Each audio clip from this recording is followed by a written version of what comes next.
Hello ladies and gentlemen, and welcome back to my channel for another Threezero DLX scale diecast Transformers figure unboxing and review. Today, we're starting off the Rise of the Beast line with a bang, with none other than Bumblebee. Now I do have to say a massive thank you to Threezero for sending me this review sample, so that I could make this review just a little bit earlier than expected. Now they haven't told me what to say. This is still a proper review through and through. All opinions are 100% my own. If you are looking to grab yourself a bee, I have popped the link to Threezero's site in the description below. While you're down there, why not hit that subscribe, bell notification icon and join button so that you're notified as soon as a brand new Threezero Transformers review goes live on the channel.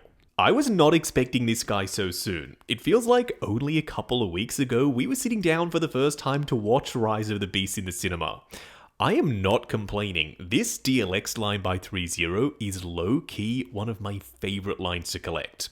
From the accuracy to the source material to the diecast content to the engineering to the accessories to the paint applications, Threezero tends to nail it with these releases. Front and center we have an image of Bumblebee running through the forest, Transformers off to the side. I particularly like this orange glow around it. His name down below with this green line work in the background. And down below, Transformers Rise of the Beasts. On the side of the box, a wireframe image of Bee. I wouldn't be surprised if that's some kind of schematic from the production of the figure. Then up top, we've got some vine work and some rocks, Threezero and a DLX logo, as well as all the other usual suspects, Rise of the Beasts, Bumblebee, and an Autobot symbol with the green glow through it. I really like how that looks. The more I see of this Bee, the more hype I get. Around the back, multiple product shots, showcasing his battle mask, his wings, which can be displayed up or down, and split, you'll see that later on, as well as his dual arm cannons, because this time you do get two of them. Then down below, warnings and legal info. Back around the front, if you flip open the front cover, it's held in place by Velcro. We've got another shot of Bee with his wings split, like I just mentioned, and an open window showcasing the figure inside. I can already tell I'm going to have a very tough time deciding which is my favourite DLX scale Bumblebee. Is it still the Bumblebee movie version with that instant classic Volkswagen Beetle G1 style alt mode? Or is it this new one, which does borrow heavily from that version, but with a little bit of Bayverse sprinkled in with the Camaro alt mode? First in-hand impressions, he feels so darn quality. And he looks it too. This guy, he's a stunner. What we are going to do now though is get all of his accessories laid out in the light box and take a closer look at everything he comes with. Starting off with the display base first, it is the classic Threezero DLX style display base. Nice and thin and low profile, quite large to accommodate Bee's big footprint because he's got some chunky feet. There's a lot of sculpt work on the surface. And around the front, this yellow Rise of the Beast logo, it just pops against the dark grey. Love this. Up top, you have a multi-jointed flight pole arm. You can move it forward and back, then lock it in position so it's not going anywhere. You need that because Bee is quite heavy. You can extend up this telescopic arm, and you can adjust this piece, the little plug that actually connects up to Bee. If you want him more in the air or less so, well, you can get that done. For Bumblebee's head sculpts, we do get two different options, and these LEDs are bright as hell. Just the standard head sculpt and the battle mask. We will discuss these in a lot more detail when we install them on Bee. Two arm cannons? Oh yes they did. And I don't mind if I do. I am 100% going to be displaying my Bee with both arm cannons. Just like the head sculpts, we'll discuss these on the figure. And lastly, some hands. These splayed out open palm hands, some relaxed hands, as well as some closed fists already installed on Bee. Now they do connect up with ball joints, super easy to do. The paint applications for the yellow, nice and shiny, they look like car paint. And the sculpt work all the way round is very, very sharp. There are also washes in the crevices and this mottled silver dry brushing over the top that do genuinely make these hands look like metal. What we are going to do now, though, is get Bumblebee himself out here. Standing straight up and down in the light box, no crazy poses or accessories or anything like that. Threezero, what are you all doing to me? Holy diecast content. This figure is insanely good. The sculpt work is super crisp, the proportions are spot on to the CGI model. He's got moving parts and pieces everywhere, meaning the engineering is crazy. And my favourite part? The paint applications. He's dirty and grimy and accurate looking, but it's not overdone. They've kept it subdued and classy. Overall, even though we're early on in the review, I'm almost prepared to say that this guy is perfect. He is that good. And the icing on the cake, the LED light up functions thanks to some big chonky button cell batteries. They're bright and potentially usable for a long period of time, not like those teeny tiny button cell batteries that Hot Toys uses. Up close and personal, kicking things off with Bee's head sculpt. This head sculpt is spot on. I have no problems with the shape, the size, and the way it's painted. I also have the LEDs turned on and they are very, very bright. Threezero, they're using much larger button cell batteries than your typical Hot Toys Iron Man figure, and I'm hoping that means these just last a little bit longer. Now, you do have some little gimmicks up top. You can move his ears backwards and forwards, on both sides of course, and if you want to turn the lights off, you don't have to disassemble anything. All you have to do is push the Autobot symbol and then his eyes turn off. I love integrating light switches into places that just make sense, like it does for that Autobot symbol. They've got washers in all of the sculpt work. The gunmetal has silver dry brushing over the top, and the silver painted sections, they're nice and shiny and metallic. But you don't just get one head sculpt with Bee.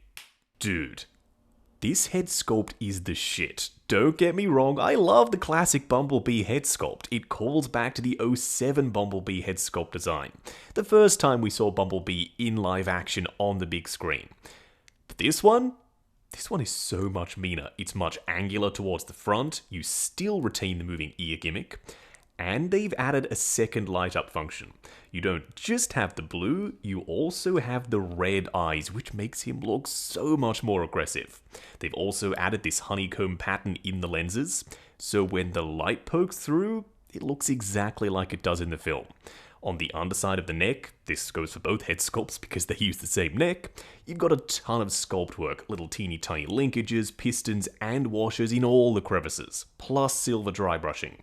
So, what I'm trying to say is, both head sculpts, they're stunning. Am I gushing a little bit too much? Maybe. Do I feel like stopping? No, I don't think I do. Around the back for his door wings, the windows are translucent plastic, and the yellow around the front with the silver door handle and the little lock, yeah, it's all painted well. He's dirty and grimy, but it's not overdone. He looks a little bit fresher than the Bumblebee movie version of Bee. You can rotate the door wings down or out, or you can remove them entirely if you so choose. And when you do put them down, it exposes the tires. They are rubbery, you can also rotate them, they're on ball joints in fact. And I love the wash in the tread to make them look nice and filthy. But that's not it for the door wings. You can also split them. Just like when he jumped out of Stratosphere, you can display him like this, which by all means I'm going to. Because now, around the front, it just adds a lot more visual interest. There's not only something up top to look at, but also down below. It fills in this void between his arms and his body. Then for his spinal column, there's a lot of detail here. Pistons, little wires painted in copper, and when you crunch him forward, there's more of it tucked up underneath this top panel. Then for the yellow sections, just like around the front, dirt and grime on the surface, they look suitably weathered. Now you might be thinking, oh no, when you close the door wings, isn't this seam line super distracting and ugly from the front? Well, luckily, not really. Threezero, they've cleverly tucked it underneath the fold of the door, so if you're not looking for it, it's not obnoxiously hideous. I think it blends in well. Also, having the little door handle and the window winding thing and the armrest, it's some crazy attention to detail. They look like real car doors. If you're worried about closing up the door wings and them being gappy like this and having light poking through and not looking seamless enough, don't be. There's a peg and there's a peg port at the bottom, so when you close these up very securely and audibly, they do look completely seamless. They're not overly gappy. That tolerance is super tight. They've also sculpted some wiring and line work on the tops and also the bottoms of these panels. Completely unnecessary, but I love that little detail. I reckon that's one of the best parts about these Threezero DLX figures. Seeing all of this unique sculpt work, all of the wires and the pistons and the tubes and the rivets and the car parts coming together to make up figures like B, I mean, no matter how many times you look at this guy, you're probably going to spot a new detail every single time. When you move panels, more detail is exposed, like around the back for the spinal column section. Around the front, you've got all this engine work down below. I'm pretty sure that would be the top of the engine. Then this front panel is particularly shiny as it reflects light. And this chest plate is classic 07B through and through. Yet still modernized in a way. And you can adjust it. If you want to flare it out to make it even more 07-esque, you can. Or you can angle it in just to make him a little bit skinnier around the front. That's how I like to do it. I like to tuck them in to make him a little bit less wide. Now, all of these panels are borrowed from the Bumblebee movie design, and I like that. That, like I said, it modernizes this look for B. Yet still, it could fit in alongside your Bayverse designs. If you have the Revenge of the Fallen Optimus from Threezero, I don't see a reason why you couldn't display him with this B. Or not. I'm sure Threezero are working on their own version of a Bayverse Bumblebee. And I'm not talking about the Last Night one. That figure is sick, no question. But that movie, I just don't love. So I'm hoping that we do get an 07, a Revenge of the Fallen, or even better, a Dark of the Moon Bumblebee figure in this scale. For now, this one does work. Now, if you're wondering if the LEDs turn on in the headlights, they don't, unfortunately. I'm okay with that. Being the smaller DLX scale, having the LEDs in the cannons, and the eyes, and the other head sculpt, and having multiple different eye color options with the Battle Mask one, I think that's more than enough for this particular figure. If this was a premium scale figure being massive, then yes, okay, throw everything and the kitchen sink at it, including having these lights turn on. But having these panels articulate and also light up, it would have been a bit of a challenge. Now, these arm cannons, you just simply push the middle barrel to turn the lights on. Super intuitive, it just makes sense. You don't have to remove panels to flick switches. This is so much better than that. And the LEDs, they are very, very bright. They do have this ring of LEDs around the edge, and also this middle one, which does have some sculpt work around it, some grill work, if you will. And it does look like the cannon has formed out of his arm. Whereas in reality, it just plugs on, and it's on a super sturdy metal pin. The plug is rubber, so it grips around that metal pin for dear life. Plugging this in, like I said, it's very, very secure, and not super easy to do on camera. But when you do it in person, it's quite simple to do. On both sides, or just one arm cannon, it's up to you. For me, I'm going with both. I cocked that up. I don't want to embarrass myself on camera any further, so let's just reinstall the normal forearm, a lot smoother than the blaster version. As you can see, that wasn't as hard as I just made it seem. Not that challenging. Coming down to his legs, this dude is planted. He's wearing some massive moon boots. It makes him look nice and hefty down below while he thins out up top. The proportions here, they're great. Not to mention, they're bang on to the film. Around the back, you do have some more pistons, also painted in this copper color, some springs and bits and pieces that would maybe make up the suspension of the Camaro. Not sure. You also have more detail down below. I've just resorted to calling it detail because I don't know what else to say. And the tires, they can rotate and they can move forward and back. They're also on ball joints, just like the ones up the top, with that dirty wash in the tread. These tires, they look quite real. On the underside, some sculpted detail down below with washers in all of that sculpted detail. They've even painted the undersides of his shoes, or his feet. They wouldn't be shoes, they're part of him. Now around the back, if you are looking to install the flight stand, you want to have him in mid-air, you remove this panel, plug the flight stand in, and that's as simple as it can be. And secure. I've used the word secure a lot when talking about this Bumblebee, but that's the best way to describe this guy. The engineering here, how everything slots in with super tight tolerances, that's exactly what you'd want from a high-end version of a non-transforming Transformer. You just want this thing to work and look as good and as accurate as possible. It achieves all of that, and a lot more as well. For a quick side-by-side comparison, on the left, Rise of the Beasts, Bumblebee, and on the right, Bumblebee. I have to apologize to Threezero because initially I said that there was a lot of reuse here. I don't think there is. Now that I'm seeing them side by side, they look entirely different. The head sculpts are different, all the way down to the vents on the side that come around the front. You also have different shoulder pads, and forearms, and hip skirts, and feet. I don't know if anything is borrowed here, at least externally. Maybe the endoskeleton, the engineering, if you will, is the same between the two, but that's it. They're also painted completely differently. Rise of the Beasts is so much brighter and so much more colourful, whereas the Bumblebee movie version is a lot darker and dingier. Now, I have popped brand new button cell batteries in the Bumblebee head sculpt, but his LEDs, they're just dimmer. Compared to the Rise of the Beast version, they are so much brighter. He's also a little bit taller than the Bumblebee movie version. So I guess as the movies progress, Bumblebee will gradually get a little bit bigger. That's why I had so much white space above Bumblebee to accommodate Transformers Bumblebee Optimus Prime. Some people might say that this right here is the peak of Optimus Prime design in live action.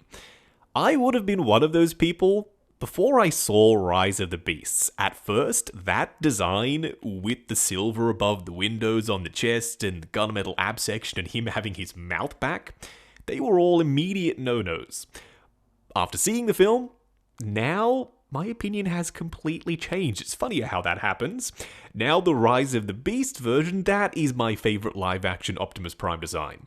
I just cannot wait to get that DLX figure in hand. I reckon the proportions, they look a little bit more natural on the new design. I don't want to knock this one, it's still beautiful. It's a solid translation of G1 Prime to live action. For me, the Rise of the Beast one looks a little bit better. That doesn't change the scaling here though, it still totally works. You know what?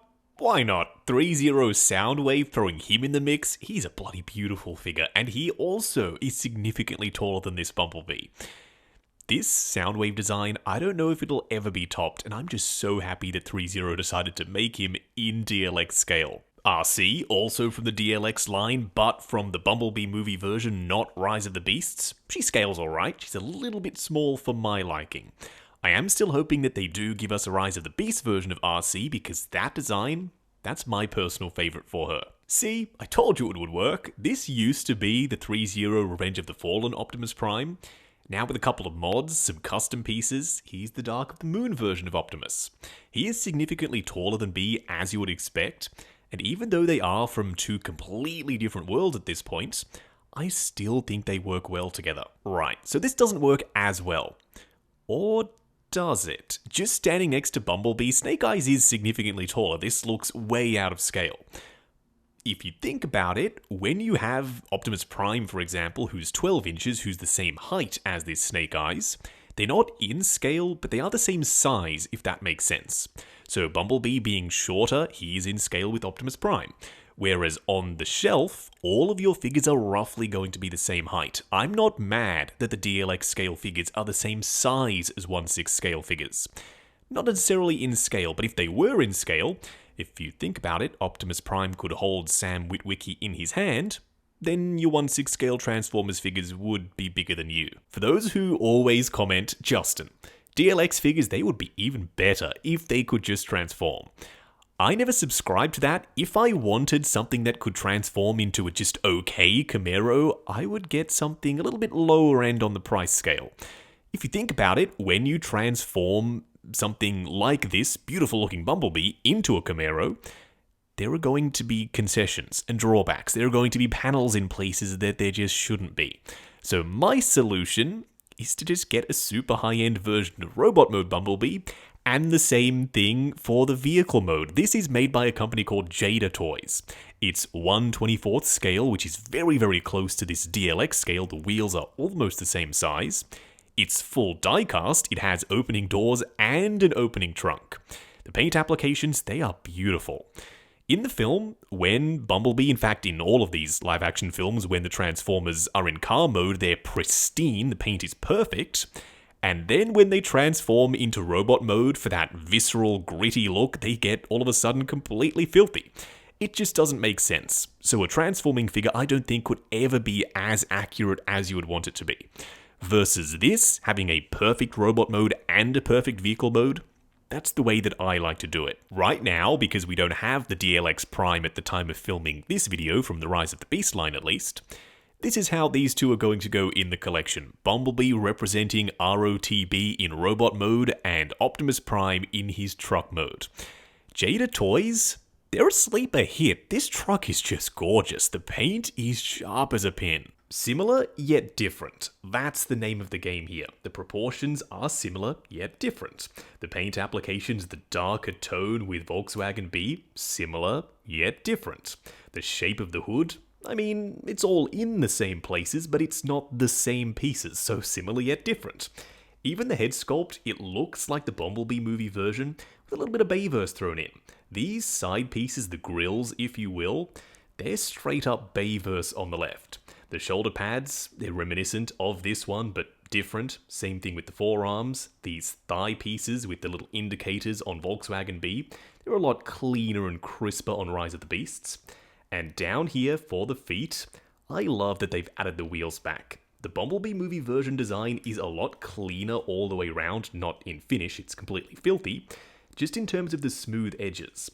Whereas with Rise of the Beasts, they've added a lot more vehicle parts back in. If I miss a joint here, I apologize. This guy is chock full of crazy engineering. He moves in ways you would never expect, so just treat this as a bit of an adventure. When you get yours in hand, I'm sure you'll discover joints that I didn't spot in this video. Starting off with B's head sculpt, it's on a double ball peg and an articulated neck, looking forward to there. Looking up to there for jumping out of stratosphere poses. You also get swivel and pivot side to side. The shoulder pads are articulated. Move them out before you move the arms, especially if you're going to the max range, because you don't want any paint rub. The arms will go up to there, combined with the butterfly joint, going forward and back. And speaking of the butterfly joint, it hinges forward and back, as well as up and down. Swivel at the bicep, double bend at the elbow. Just make sure if you are using the full range of that elbow, do rotate the arm below the elbow joint, because this little piece does tend to bump into that joint, and it does seem a little bit more fragile. So you do get that swivel below the elbow, and for the wrist peg, it's a ball joint. Crunching forward to there, which is a crazy amount of range considering what's going on up here.